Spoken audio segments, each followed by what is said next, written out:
Batesman's already seen a lot of action in this postseason. You look at his regular season numbers. Another outstanding season. He's had a tough time getting outs in the postseason. Nobody's really been hitting the ball hard against him. He's been giving up a lot of hits, a lot of runs. He's got an excellent changeup. Yeah, last year against Houston in the deciding Game 5, he was dinged up 4 runs in a third of an inning. This year, Game 1, again, a third of an inning, 4 runs. Last year, there was a big Jeff Bagwell home run among the carnage. This year, it was simply a series of soft singles. Batesman's the guy who's broken his arm 3 different times. First time when he was 19 years old. Then got hit on the arm and broke it. And then had complications again later. Still come back to be very effective. Craig Biggio up in the count 1-0.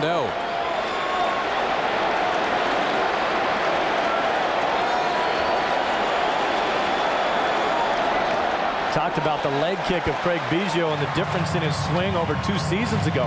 Watch how violent the leg kick is on the left. He said it's just too hard to keep doing that. He said the toughest part now is to not move his top half with him. Does a great job right there keeping his top half back, leading with his legs. You know what, though, he could go up there and bat left-handed, and the fans here would still love him. I'll tell you what, you know, he talked a lot about the fact that without the leg kick, that was kind of his timing mechanism. The timing mechanism for his timing of when to start moving towards the pitch. Moves into that one, cranks another one to left. The third double of the game for Biggio. Later tonight, Game 3 of the National League Division Series between the Cardinals and Padres. That'll be on ESPN, 11 Eastern.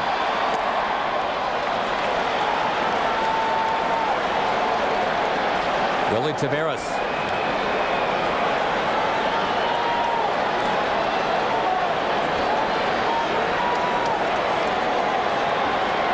Taveras has one of the Houston doubles tonight, Steve. 6 Houston doubles, a new record for National League Division Series play. There's the bunt, popped up. And the belly flop for McCann. He came up empty.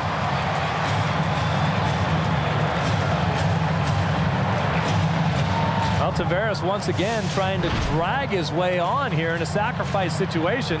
And then McCann, go get it. But you want Taveras just to kind of nudge one in play here, right? Just get that runner to third. I don't mind so much in that situation, but if he's asked to bunt again now with the 1 strike, he's got to give himself up. Square around, drop the bunt down. It's called a sacrifice. That's a drag bunt. Taveras, remember, 30 bunt base hits this year, so you can, I guess, understand a little bit if there's a greed factor here. He has done this for base hits before. But when you're in a sacrifice situation, as he has now been twice in this game and not done the job twice in this game, you got to square around and drop it down. Get Biggio to third base.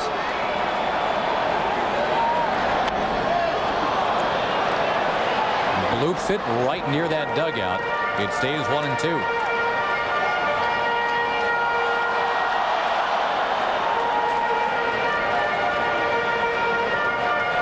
First inning when Biggio led off with a double, he was asked to bunt then, didn't get it done, and ended up striking out.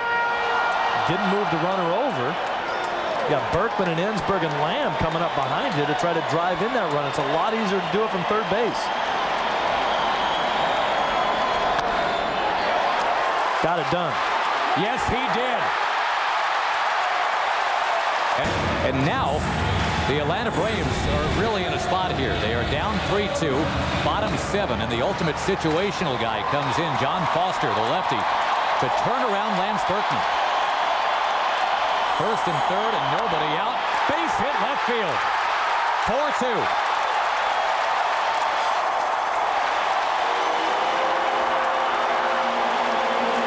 And here he is in the NLDS. First round draft choice this year of these Atlanta Braves. He inherits a 2-on, nobody out situation. Ensberg taking ball 1. Well, this is a lot better than what he usually inherits. His first 2 appearances, he gave up grand slams. First major leaguer ever to do that.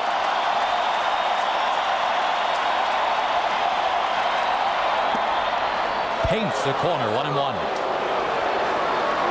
That was a fastball at about 87 miles an hour, about 8 to 10 miles an hour faster than or slower than he's advertised. He can run the ball up mid-90s. There was a little slider as well, mostly fastballs though.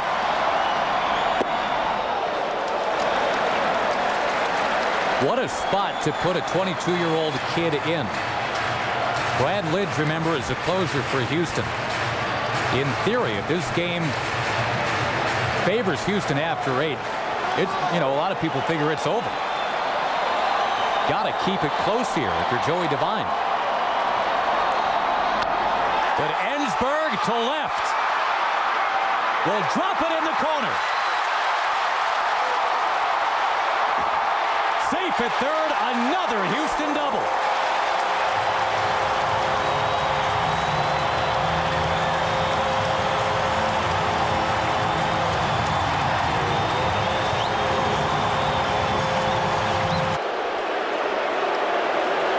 Seven doubles for the Houston Astros. They're not even through 7 innings, and they will go ahead and walk Lamb to get to Lane.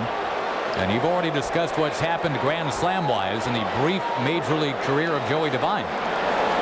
Well, he gave up a Grand Slam in his very first appearance, came back in his next one, gave up another one. In Game 1 of this series, Orlando Palmeiro came up with the bases loaded, and he hit it deep to the right field wall in Atlanta. All Atlanta fans held a collective breath as the ball was caught. But here we go again. Wow, this Braves bullpen has been their Achilles heel all season long, and it's not getting any better. Infield is in. Bases loaded, nobody out for Lane.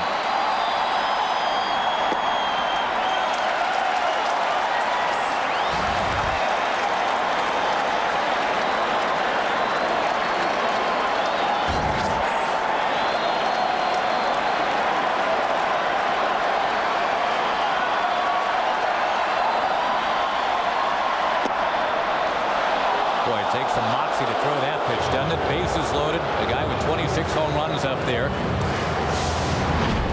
Nice pitch down on the knees.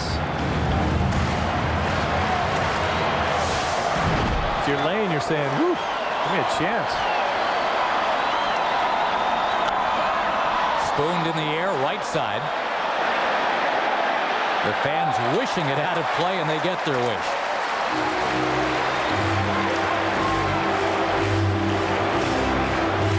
Well, the Yankees and Angels rained out today. Game 4 goes tomorrow on Fox. Don't forget ESPN and ESPN2 will help you out to see the Braves and Astros Game 4. Cardinals and Padres actually playing Game 4 tomorrow. Game 3 will be tonight.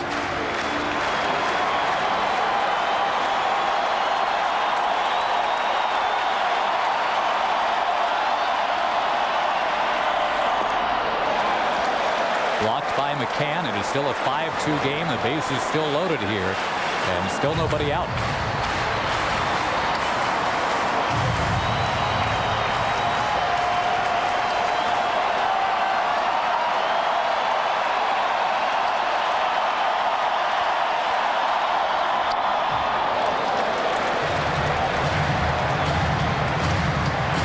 Jason Lane with the career homer. 26 home runs this year, his career high. 2001 in the minor leagues right here in Round Rock. Hit 38 homers and had 124 RBIs. They expect a lot of power out of him as his career moves along. Into left. 6-2.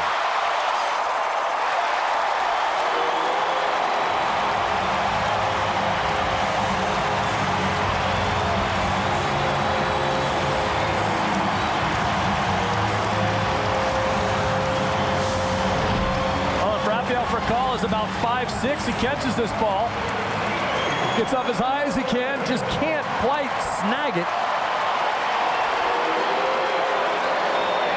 6 seventh. 6 men have reached. It is 6-2 Houston. That's been their problem all season long. They just haven't been able to get anybody out. Everett skies one. Out of play. We talked about the fact that Sosa generally throws a lot of pitches in his starts and can't get past the 6th inning, and that puts the ball into the hands of the bullpen, and that has spelled trouble all season for them. The Braves 12th in the National League in bullpen ERA, as you probably heard by now. Check swing foul by Everett. More than that, Steve, they were 3 games under 500, and note that only one playoff team of the last 80 playoff teams has made it to a World Series with a losing record from its bullpen. That was the 03 Yankees, who never got to use that bullpen much against the Marlins. Everett on coils. Andrew Jones fading back. Runners tagging from second and from third. It is a 4-run 7th inning.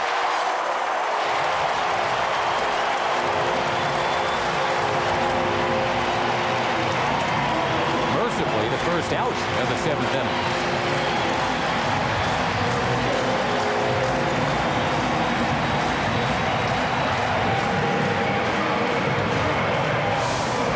Josh, this might be a little thing, but this ball's hit deep to center field. Jones doesn't try to go to third.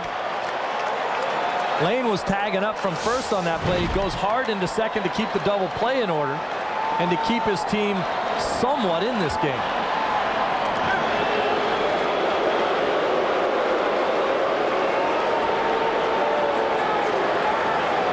The veteran catcher Brad Ausmus has had the pleasure of catching Roy Oswalt tonight.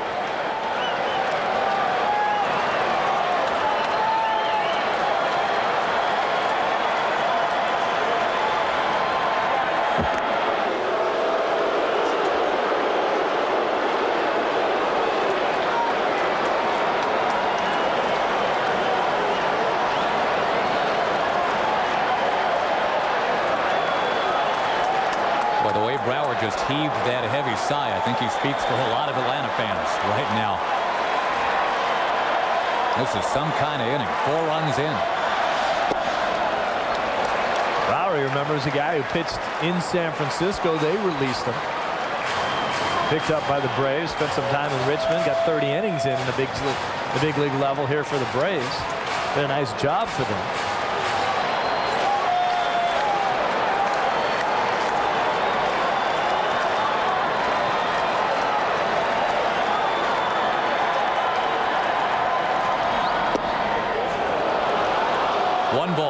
Strike. Ausmus didn't like the call. Another reminder tonight, a little bit later, Game 3 of the other National League Division Series, Cardinals and Padres from San Diego.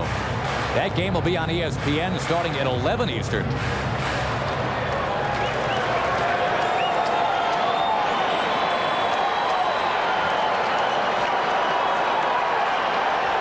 This one was a snug 3-2 game into the bottom of the 7th inning.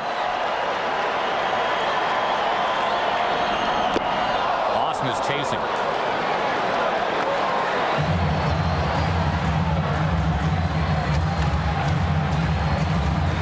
Fifth time in 9 years it's been the Braves and the Astros in the division series.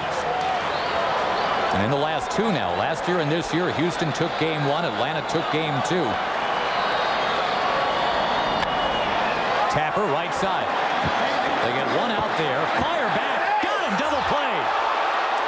Acrobatically so, and Brad Ausmus is hot. He'll argue the call. Time for our sprint game break. We go to Jeannie's, Alaska.